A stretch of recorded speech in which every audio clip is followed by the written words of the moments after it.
Teddy, have you played any other instrument besides the cello? No. Or is that your first instrument? First instrument? Yeah. My mother was a cello player. Oh, really?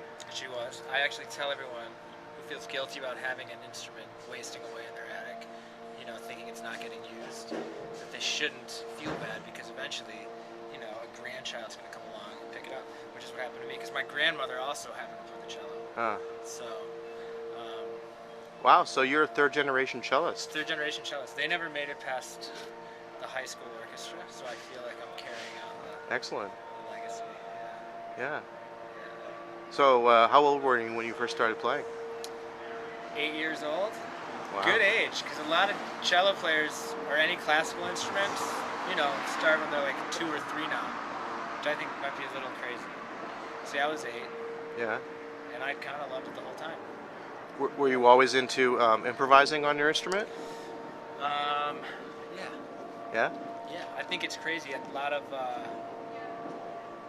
you know, it's like most people learning how to play a classical instrument in particular. They spend like one day in that cathartic sandbox before their teacher tells them that it's totally wrong and they have to play scales and they have to, you know, sort of shape up. I had a good teacher starting out that let me explore things. You know, and also I feel like I had to like really learn that sort of formalized approach, you know, through that kind of mastery or whatever. Now I can like make crazy sounds with you, which is all I really want to do, actually. Yeah. Yeah. Interesting. So, I always like to ask players if there's a pivotal moment that brought you into the realm of experimentation. Was there a particular artist later in life? Was it a recording? Damn, man. You know, this is like a pretty, I would hate to say it's a pretty conventional answer. Maybe, maybe not. But it was John Cage, and it was Silence, because I just hadn't known that was like, that existed.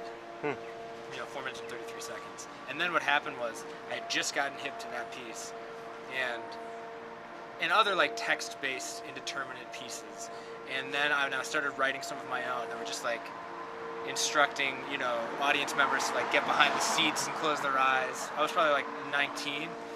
But then in the process of doing all of that, I was on the coast here in California, although this is probably a longer winded answer than you want. That's great. But I was in California after, you know, coming out here from Chicago, so totally other landscape and world.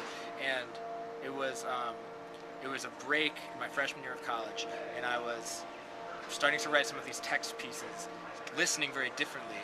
I was with my family up near Mendocino, like listening to the ocean, you know, having this like very profound experience I felt, and feeling this pull back to the music conservatory. Really upset about that, you know, just that I was sort of on this path that felt very rigid in a way I couldn't understand, you know, gotten into these new ideals, sort of motivating experimental music. And then I fell off this cliff, probably within the next hour, because I was getting like very involved with the sort of like, you know, kind of metaphysical vibe of being out there and listening to this water.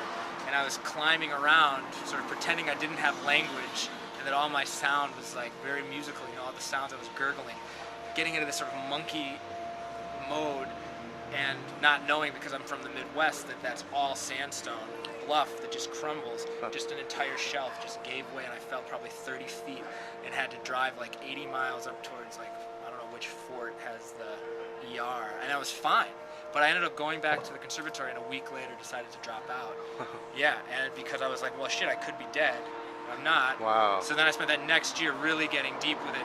And I went back to the conservatory, getting deep with improvisation and a lot of new music and, you know, just sort of more of that transcendental approach.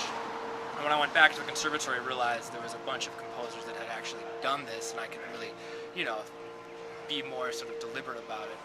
But it was definitely that moment, followed by the fall, after getting, you know, learning who John Cage was and kind of what that whole scene was. Wow, I think that's the first time I've ever heard a story like that. Yeah, cool. That's great. Yeah. And when did you start working with Daniel Pearce? I started working with Daniel. He was about the first guy I met even and played with when I moved out to California 2 years ago.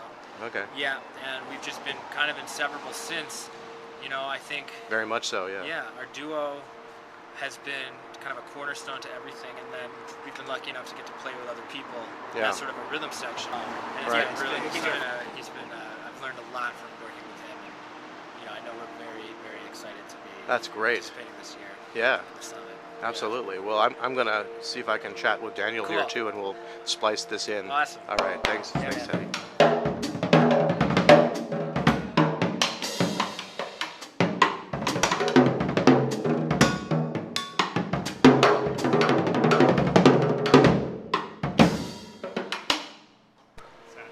So Daniel, I was asking Teddy what his first musical experience was, and he said he fell off a cliff. I'm wondering what was it that inspired you to expand and experiment in improvisation as a drummer? God, Was there a moment or an artist or a recording yeah, you know, I think or a person? it's so hard to say because I feel like I've always been attracted to the weirder stuff, but I think a crystallizing moment was seeing Martin Brandlmeyer, the drummer, when I had like just gotten to college. I was like 18, and you know, I had been playing drums, you know, committedly at that point, but but I feel like there was a whole kind of latent palette there that I just hadn't really explored. So Okay. and he was certainly exploring it. Yeah. And continues to explore it. Right. Amazingly All well. right. Yeah. Well, that's a little bit less dramatic as falling off a cliff, I but know, just I as know. important. I was trying to think of something comparable. Like, No. Yeah. I don't know. I mean, yeah. Yeah. So when did you first start playing drums? When did you pick up the sticks? I was, I think, 10 years old, and I have a degenerative disc disease that first kind of blew out my knees and then blew out my back, and I'd been pretty athletic as a little kid, and I had to stop doing sports around that time, and you know, I had always just been obsessed with music, and I wanted, you know, a sort of like athletic instrument, you know, and I feel like drums are probably the most athletic instrument. Right. Exactly. Yeah. Wow. And music has kept me away from athletics ever since. Well, it's athletic in its own right. Yeah. Yeah. Exactly. Wow. Okay. All right. Yeah. Okay. So you know, I'm gonna try to get some of you playing too. Okay, cool. For this Awesome. is sort of a in the field, literally Yeah. short. Sounds great.